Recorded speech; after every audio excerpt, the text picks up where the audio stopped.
श्री शिवाय नमस्तुभ्यम जय महाकाल। आशा करता हूँ आप सभी लोग अच्छे होंगे। दोस्तों, कार्तिक मास की होली अष्टमी पड़ने वाली है सोमवार के दिन 17 अक्टूबर को। और सोमवार की अष्टमी के दिन किए जाने वाले बहुत से उपाय पूज्य गुरुजी ने अपनी कथा में बताए हैं।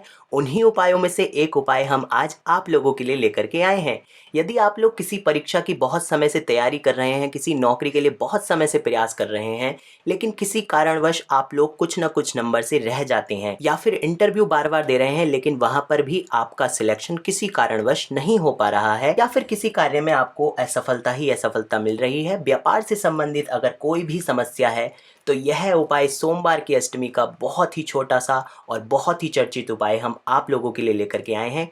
कौन सी आप लोगों को 93 चीज़ चढ़ानी है, सब कुछ बहुत अच्छे से समझाऊंगा। चंदन का क्या उपयोग होना है, सब कुछ बहुत अच्छे से जानेंगे। आप लोगों से आग्रह है कि एक कॉपी पेन लेकर के जितने भी स्टेप इस उपाय में बताए गए हैं उन सबको अच्छे से नोट कर लीजिए, जिससे कि उपाय करते हुए कोई भी गलती ना हो। लेकिन सबसे पहला काम आपको क्या करना है, वीडियो को लाइक कर दीजिए, और मेरी आवाज़ पहली बार सुन रहे हैं तो चैनल को सब्सक्राइब कर दीजिए। तो चलिए सीधे उपाय पर आते हैं। तो सबसे पहले दोस्तों, आप लोगों को क्या ले लेना है, सबसे पहले आप लोगों को ले लेने हैं 31 चावल के दाने। कितने दाने ले लेने हैं दोस्तों? 31। ना तो एक कम होना चाहिए और ना ही एक दाना फालतू होना चाहिए। ठीक है दोस्तों, तो ना तो 30 होने चाहिए और ना ही 32। इसलिए आप लोग पहले से ही गिन करके रख लीजिएगा 31 चावल के दाने। और ध्यान रहे कि चावल का दाना बिल्कुल साबुत होना चाहिए, कहीं से भी कटा छटा नहीं होना चाहिए, क्योंकि भगवान शंकर को जो भी वस्तु चढ़ती है वो पूर्ण ही चढ़ती है। ठीक है दोस्तों, तो आप लोगों ने 31 चावल ले लिए हैं।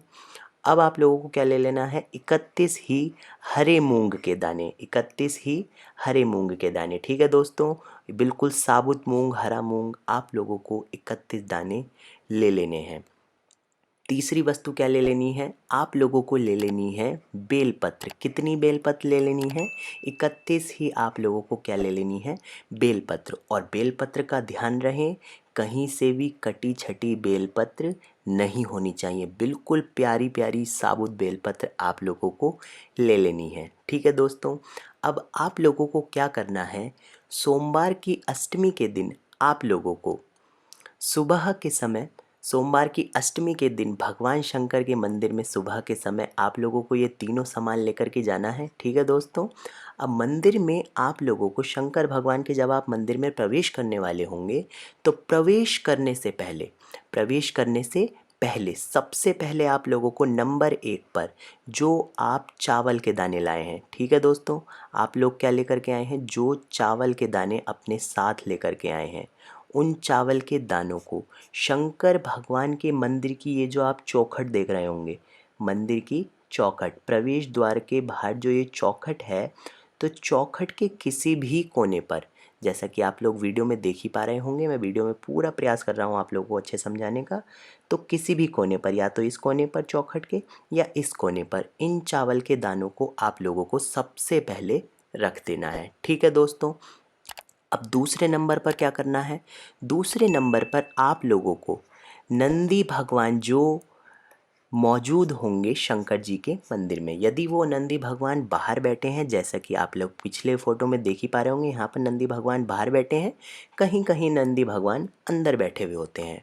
तो जहाँ भी नंदी भगवान मौजूद हो, नंदी भगवान का जो भी उठा हुआ पैर होता है, ये आप देख रहे हैं वीडियो में, यहाँ पर लेफ्ट पैर उठा हुआ है, कहीं कहीं दायां पैर भी उठा हुआ होता है, तो जो भी उठा हुआ पैर होता है, ठीक है दोस्तों, तो जो भी उठा हुआ पैर है वहाँ पर आप लोगों को जो 31 हरे मूंग के दाने लेकर के आए थे, 31 हरे मूंग के दाने लिए थे ना दोस्तों, तो ये 31 हरे मूंग के दाने नंदी भगवान के जो उठा हुआ पैर है वहाँ पर आप लोगों को चढ़ा देना है। ठीक है दोस्तों, अब आप लोगों को इसके बाद क्या करना है, जो हम लोग 31 बेलपत्र लेकर के आए थे, ठीक है, तो जो 31 बेलपत्र लेकर के आए थे उस बेलपत्री को, और एक बात मैं बताना भूल गया दोस्तों कि आप लोगों को लाल चंदन या पीला चंदन जो भी आपको मिल जाए, जो भी आपको मिल जाए वो आपको अपने साथ लाना है। दोनों चंदन लाने की कोई आवश्यकता नहीं है, कोई सा भी एक चंदन यदि आपको मिल जाता है